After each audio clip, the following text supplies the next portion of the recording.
Jina langu ni Rashid Chilumba. Chama kikuu cha upinzani nchini Tanzania cha Demokrasia na Maendeleo Chadema kilikutana hivi majuzi kwa kikao cha ngazi ya juu kujadili hali ya siasa ya taifa hilo.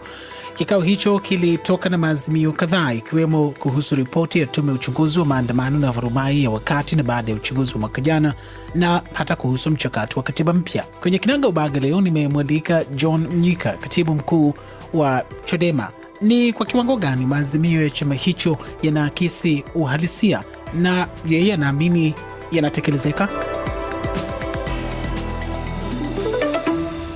John Mnyika, katibu mkuu wa chama cha Demokrasia na Maendeleo Chadema nchini Tanzania, karibu sana kwenye Kinaga Ubaga.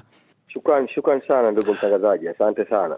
Hivi majuzi mlimaliza mikutano ya ngazi ya juu, tunaweza kusema ya chama chenu, na mmetoka na maazimio. Mojawapo ni mmetoa mwito wa kuundwa tume mpya ya ndani na nje kuchunguza matukio yaliyojitokeza wakati na baada ya uchaguzi wa mwaka jana nchini Tanzania.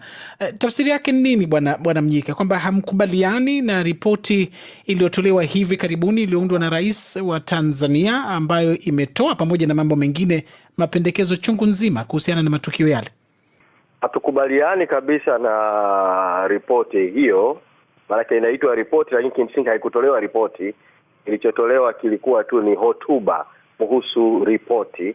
Ripoti yenyewe mpaka sasa haijatolewa hadharani, na rais alipoipokea alisema bayana kwamba ripoti ni mali yake na mpaka sasa imefanywa kuwa siri. Lakini kutokana na uchambuzi tu wa hotuba yenyewe tu imeonekana kabisa kwamba haiakisi ukweli wa hali halisi ya kilichotokea tarehe 29 Oktoba na kuendelea. Msingi imekuwa ni ripoti ya kusafisha wauaji na kusafisha mauaji na kuhamisha mzigo wa uwajibikaji kutokana na mauaji hayo na kuficha hata kiwango halisi cha mauaji. Sasa undani wa hayo, lakini ndugu katibu mkuu, hiki ni chombo ambacho kimefanya kazi kwa karibu miezi mitatu na kimekuja na ripoti pana kabisa inayoeleza kwa mfano idadi ya vifo, vyanzo vya matukio yaliyojitokeza mwaka jana wakati na baada ya uchaguzi na kwenda umbali wa hata kutoa mapendekezo ya nini kifanyike. Lakini ninyi mnasema hamkubaliani nayo, mnasema idadi ni ndogo. Ninyi mna ushahidi gani? Mmefanya utafiti wapi? Sisi tumefanya utafiti, na ndio maana tunataka kije chombo huru cha uchunguzi ili tuwape yale ambayo sisi tunayo. Hii tume toka ilipoundwa toka awali, sisi hatukwenda mbele ya tume kwa sababu aliyeiunda mwenyewe hana uhalali. Sheria iliyotumika kuiunda inaifanya kuwa ni chombo cha rais na sio chombo cha umma, na hii imedhihirika sasa hivi baada ya ripoti kuwasilishwa. Rais amekataa kabisa kuiweka hadharani. Sasa nisingependa katika hatua ya leo kuingia kiundani kuhusu uchambuzi wa ripoti, kwa sababu chama kitazungumza na umma kueleza uchambuzi kwa kina uliofanywa na kamati kuu ya chama. Pengine mengine uniulize baada ya kuwa kesho tumefanya uchambuzi. Leo pengine tuzungumze zaidi kuhusu maazimio ambayo tayari tulishayatoa kwa umma kwa awamu ya kwanza kuhusiana na mambo ambayo kikao cha kamati kuu ya chama cha tarehe 28 na 29 Aprili 2026 kiliamua. Miongoni mwa mapendekezo mengine mliokuja nayo, maazimio naweza kusema, ni uamuzi wa kurudi rasmi katika kile mlichokiita siasa za majukwani, na mmetangaza mtaanza kampeni ya nchi nzima itakayokwenda na kauli mbiu ya katiba mpya, na Tundu Lissu, mwenyekiti wenu ambaye yuko gerezani kwa zaidi ya mwaka mmoja, aachiwe huru. Hamuoni kwamba uamuzi wa kuunganisha dai la katiba mpya na kampeni ya kuachiwa huru Tundu Lissu inahatarisha mshikamano wa kitaifa, kwa sababu itaonekana ni kama ni kufungamanisha shinikizo la kisiasa kwa ajili ya mtu binafsi badala ya hitaji la kitaifa la katiba mpya? Kuyafungamanisha haya mawili inatuma tu ujumbe kwa watawala na wadau wote wa kidemokrasia na umma kwamba haya mambo yote mawili tunayahitaji kwa sasa kwa haraka. Tunahitaji mwenyekiti Tundu Lissu aweze kuachiwa huru. sababu ya kukamatwa kwake hakukuwa masuala ya ndani ya Chadema. Sababu ya kukamatwa kwake ni kampeni ambayo Chadema iliendesha ya no reforms no election, kampeni ambayo ilitaka mabadiliko na marekebisho ya kikatiba kuwezesha chaguzi huru na haki kabla ya uchaguzi wenyewe kufanyika, jambo ambalo lingegusa swala la katiba. Kwa hiyo kukamatwa kwa Tundu Lissu kuna uhusiano moja kwa moja na ajenda ya mabadiliko ya katiba, moja kwa moja na ajenda ya marekebisho ya katiba, na ndio maana tunaanza na operation katiba mpya free Tundu Lissu kama operation ya kwanza kabisa ambayo tunaanza nayo. Baadhi ya maazimio, bwana ndugu Mnyika, yanatoa ishara pengine hayatekelezeki.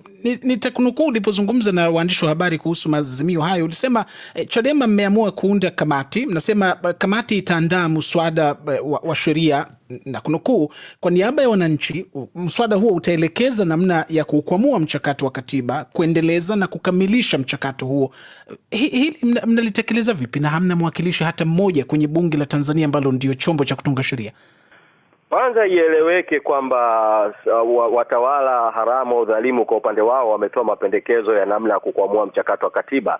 Tume hiyo ambayo sisi tunaiona ni batili imesema mchakato wa katiba utakwamuliwa kwa haraka, lakini wakasema ikamilike mwaka 2028, na wamesema kwamba itaundwa kamati ya wataalamu. Rais ambaye sisi hatumtambui alipokuja kujibu kuhusu hiyo ripoti ya tume, yeye akasema kwamba ataunda tume ya maridhiano ya katiba, lakini hata iunda sasa, atasubiri kwanza tume ya uchunguzi wa jinai kufanya kazi, alafu baadaye akasema itaundwa tena tume nyingine ya maridhiano, alafu baada ya hiyo tume ya maridhiano ndio kutakuja kuundwa tume nyingine ya katiba. Pia jambo ambalo halikubaliki, kwa sababu hata tume yenyewe pamoja na udhaifu wa ripoti yake kwenye vyanzo vya wanavyoviita vyanzo vilivyosababisha ghasia za Oktoba 29, wametaja swala la kutokuwa na katiba mpya na kutokuwa na uchaguzi wa haki kama moja ya chanzo kikuu cha vurugu zilizojitokeza katika mazingira kama hayo. Sasa ili sisi kuinusuru taifa, tumesema tutawaongoza wananchi wa Tanzania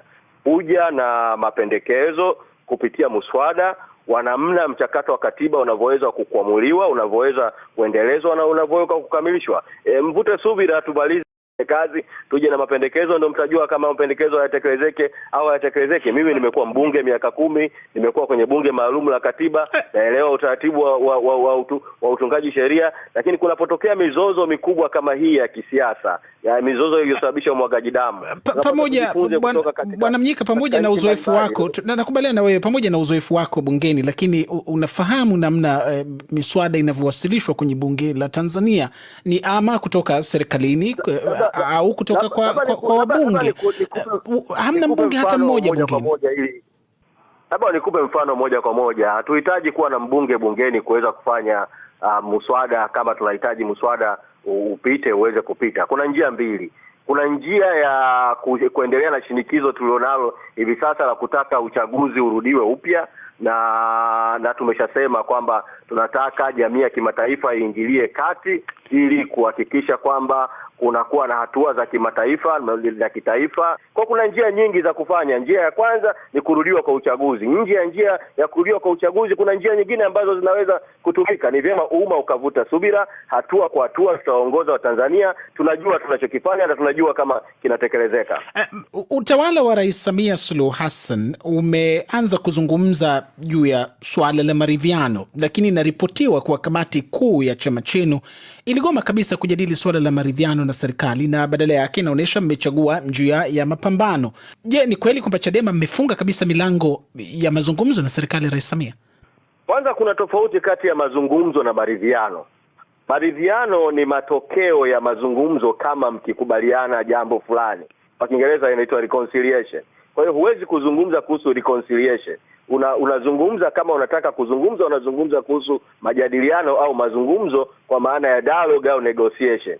Sisi Chadema hakuna wakati wote ambapo tumefunga milango ya mazungumzo. Ndio maana tumesema na tunaiambia dunia tunahitaji wasuluhishi wa kimataifa waje Tanzania ili tuingie kwenye mazungumzo chini ya wasuluhishi wa kimataifa. Sasa wao ndio wanakwepa wasuluhishi wa kimataifa kwa sababu hawataki mazungumzo. Tumeona jitihada tayari zinafanywa na Jumuiya ya Madola. Mjumbe wake rais wa zamani wa Malawi Lazarus Chakwera alikuwa nchini Tanzania na inaarifiwa alikutana pia na kiongozi wenu aliye gerezani Tundu Lissu. Mko tayari kupatanishwa na serikali ya Tanzania chini ya Jumuiya ya Madola? Sisi tumeshasema wasuluhishi wote wa kimataifa huru, sisi tuko tayari kwa mazungumzo. Tunasubiri kuona ni nani atakayekuja kufanya usuluhishi. Ujumbe wa Chakwera ulikuja tu kwa ajili ya kupata taarifa au kujua yaliyopo, ili sasa kwenda kumjulisha katibu mkuu wa Jumuiya ya Madola. Tunasubiri tuone watasema nini baada ya taarifa kufika. Alikuja mjumbe wa Umoja wa Mataifa, naye tumemweleza. Tunasubiri kuona watafanya nini. Walikuja marais wanawake kwa chama cha wanawake viongozi, nao tumewaeleza. Tunasubiri kuona watafanya nini, na wengine ambao hawakuja nao naamini wanafuatilia. Tunasubiri kuona watafanya nini. Kwa msingi tu ni kwamba tunataka jamii ya kimataifa iingilie kati, iongoze usuluhishi wa mgogoro mkubwa wa kisiasa Tanzania na mauaji ambayo yamefanyika Tanzania. Tupate ufumbuzi kama taifa, tujue namna ya kusonga mbele. Ndugu John Mnyika, katibu mkuu wa Chama cha Demokrasia na Maendeleo Chadema nchini Tanzania, shukran sana kwa kuzungumza nasi kwenye Kinagaubaga. Na kushukuru sana mwandishi, na nawashukuru sana